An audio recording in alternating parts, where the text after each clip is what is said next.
So I think that God, through intuition, forms the beliefs timelessly about what individual creaturely essences, were they instantiated, would do, and that those give you precisely whatever ground for CCFs you might want.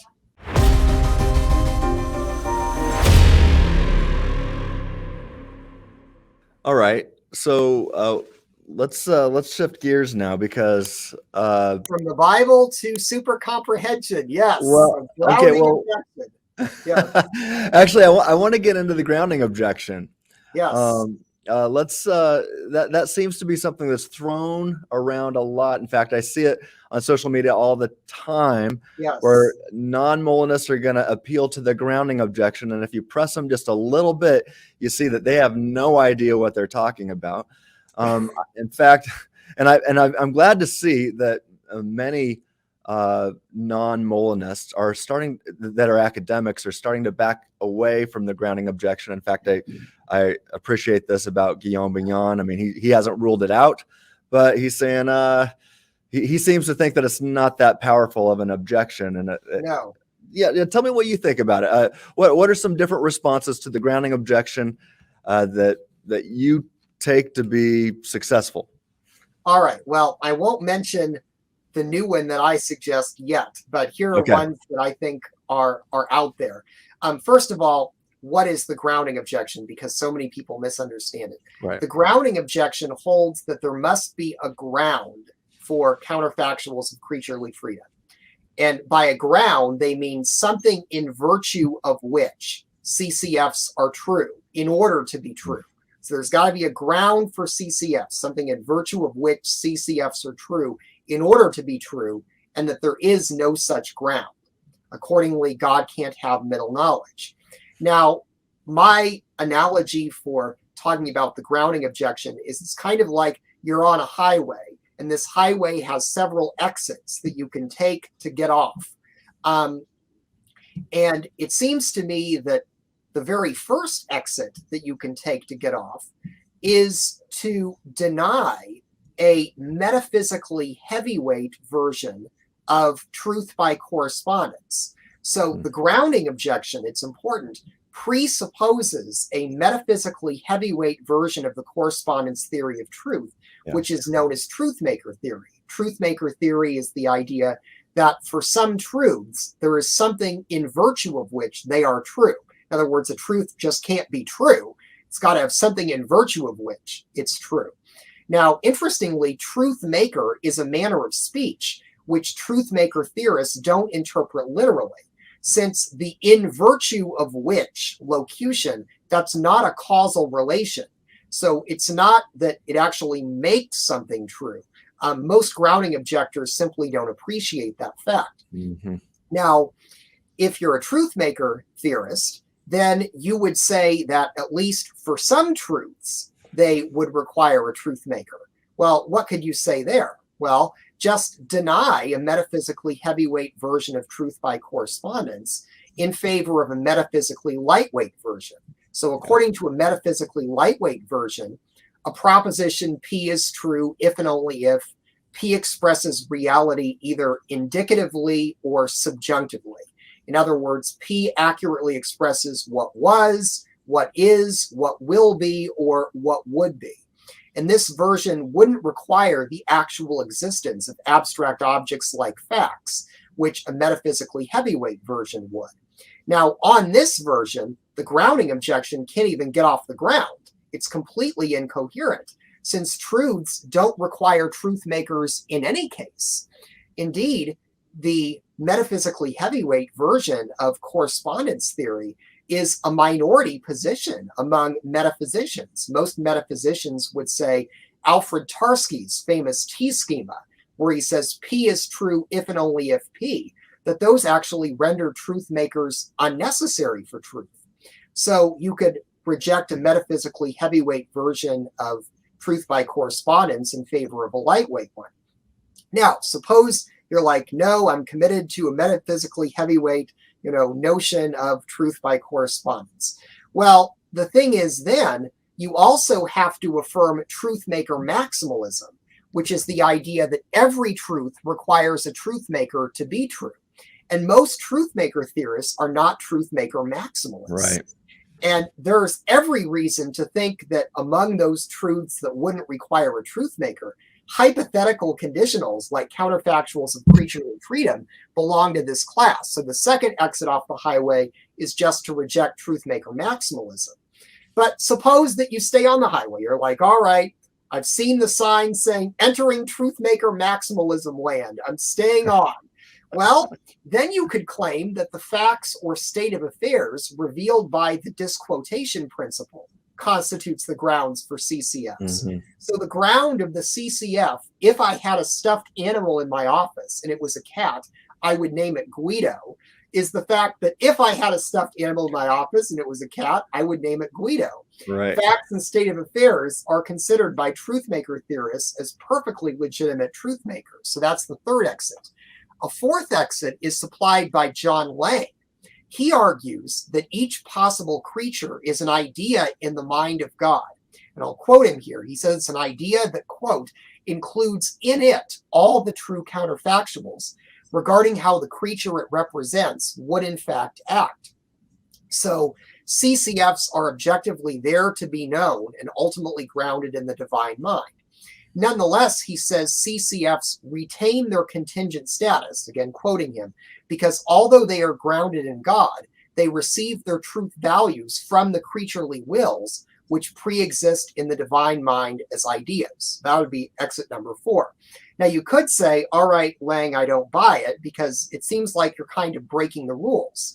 If you think an essence can include contingent and therefore accidental properties, because an essence, typically understood, involves only properties necessary to that essence's instantiation, without which the essence couldn't be instantiated. So if CCFs are in fact part of each individual essence, you could say, isn't this some form of determinism? Well, I don't think that's a very good objection, because the essence or the idea determines the CCFs rather than the CCFs determining the essence. So long as the causal arrow moves from the essence to the CCFs, I think you can expand the notion of essence to include such properties. But what if you just keep on pressing on the highway? Then you could argue that each individual essence owns, but does not include the CCFs appertaining to it. And that would be exit number 5. So in the book, I propose exit number 6. But I think any of those would avoid you even needing to take exit number 6. Yeah. Okay. Well, before we get to exit number 6, let me touch on exit number 4 on John Lang's idea in the mind of God. And just Friday night, I had an informal debate / non-debate with my friend and colleague, Chris Date. Yes. And we discussed his author analogy. And I feel like it's that the Molinist can use a version of this author analogy as well. But I think it really comes down to, and I asked him this question, I said, on this view where God has these ideas, Chris actually said that God conceives of that Tolkien, J.R.R. Tolkien, conceived of how Frodo would choose. And so I asked him, does God just simply conceive of how Frodo would choose in a non-causally deterministic environment?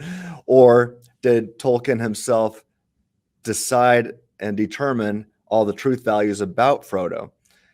And because I thought if it's the first, then we've got Molinism. If it's the second, then we've got exhaustive divine determinism. Right. And he said, oh no, Tolkien does determine the truth values of how Frodo would choose. And I said, well, then that's not really conceiving of. That's Tolkien determining everything about his characters. And then we have the same problems that we're trying to avoid in the first place, with problems of evil and epistemic evil and everything else that we discussed before. But I like Lang's idea. He's saying that no, God can have these. He does conceive of these stories, as it were, of how we would freely choose if he were to create us. Is that accurate? Yeah. I think so. Yeah. You can understand an idea or an individual essence as kind of like a pattern for each possible creature. And in Lang's understanding, the will of these creatures. That's part of the idea. And so it's the pre-existent creaturely wills in the divine mind that give counterfactuals of creaturely freedom their truth values. It's not that the counterfactuals of creaturely freedom are imposed on the wills. Yeah. So I think the causal arrow moves in the correct direction. All right. Well, let's talk about this exit number 6. What's the new response to the grounding objection that you are offering that's new to the literature, and why do you think this response is plausible? Okay, so again, I don't think you need this response, but I'm saying assume we've gone down all the way down the highway to this point. Is there still another exit? Well, so I'm going to assume Truth Maker Maximalism. I don't believe it, but I'm going to assume it, okay? So employing perfect being theology, I argue that CCFs are grounded not in properties of individual essences, but rather in God's infallible yet contingent beliefs about individual essences, logically prior to God's creative decision. And those beliefs are timeless divine ideas that constitute the truth makers of CCFs. Now, how could God have such beliefs? What is the belief forming mechanism here? Well, I draw on contemporary psychological and philosophical reflection in contending that these beliefs are formed by God's intuition. And I think God's intuition is a divine cognitive faculty that makes cogent judgments or individual intuitions in evidentially underdeterminative cases. And I think it's very helpful to reason by analogy from human intuition to divine intuition. So regarding human intuition, two phenomenologists, Victor Dorfler and Fran Ackerman, point out that intuition works instantaneously. It works spontaneously, meaning that it doesn't require effort. It can't be deliberately controlled. And alogically, meaning that it neither contradicts nor follows the rules of logic. They say the outcome of intuition is tacit. In other words, the intuitives can't give account of how they arrived at the results. It's holistic. It's concerned with the totality of a situation rather than parts of it. And the intuitor feels confident about their intuition with no apparent reason in terms of evidence. Stephanie Tolan, who is a substance dualist, reports that intuition very often totally outperforms logic and reason.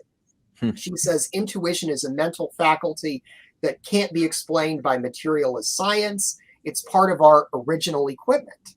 Though not always reliable, phenomenologists argue that human intuition cannot fail to be generally reliable. Well, since human souls, made in the Imago Dei, possess a typically reliable yet sometimes fallible intuition, it stands to reason that God, as a perfect divine soul, must possess an infallible intuition. So I think that God, through intuition, forms the beliefs timelessly about what individual creaturely essences, were they instantiated, would do, and that those give you precisely whatever ground for CCFs you might want. Yeah. It's interesting that you bring up intuition here. I've been arguing, in fact, the recent paper that I've published with J.P. Moreland, we allude to this, that on the view of exhaustive divine determinism that most Calvinists hold, that means that God determines everything, including all of your thoughts and beliefs. Well, that would also mean that God determines all of your intuitions. And so that would mean that God causes, since nobody's intuitions are perfect, even when it comes to systematic theology, that God causes, here's that epistemic evil, that God determines, that he necessitates every one of his followers, including mature Christian theologians, to intuit incorrectly and to hold false intuitions, right? Yeah. And so if that's the case, that now you have a defeater race against all your theological intuitions. And so then just to respond, well, I don't share that intuition. Well, that's a lesson in circular reasoning, right? Yeah. Yes. Yeah. Well, okay, let's, so is there anything else you'd like to say about the exit number 6? Well, concerning exit number 6, there's a whole chapter in the book on that, and I am presenting a paper on it at EPS. So